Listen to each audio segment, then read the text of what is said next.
Salom do'stlar, kanalga yangi bo'lsangiz obuna bo'lishni unutmang. Barchani Xudoyim o'z panohida asrasin. Hafta davomida harorat ko'tarilishda davom etadi. Aprel oyining birinchi kunlarida quruq va iliq ob-havo bo'lishi kutilmoqda. Harorat hafta oxiriga borib 33 darajaga isiydi. Juma kuni yana 5-7 daraja pasayadi. Ba'zi joylarda yomg'ir yog'ishi kutilmoqda. Aprel oyining birinchi kunlarida O'zbekiston hududi bo'yicha quruq va iliq ob-havo bo'lishi kutilmoqda, deb xabar qilmoqda O'zgidromet xabari.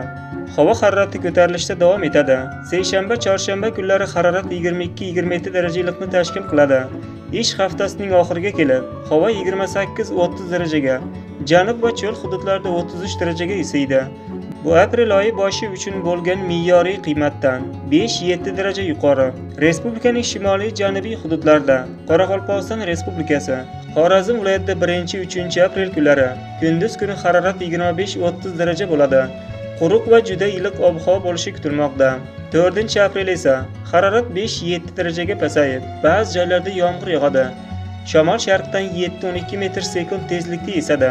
3-4 aprel kunlari respublika bo'yicha 15-20 metr/sekundgacha kuchayishi kutilmoqda. Sizlarga yetkazmoqchi bo'lgan xabarlar shu edi. Salomat bo'ling. Bizni kuzatishda davom eting.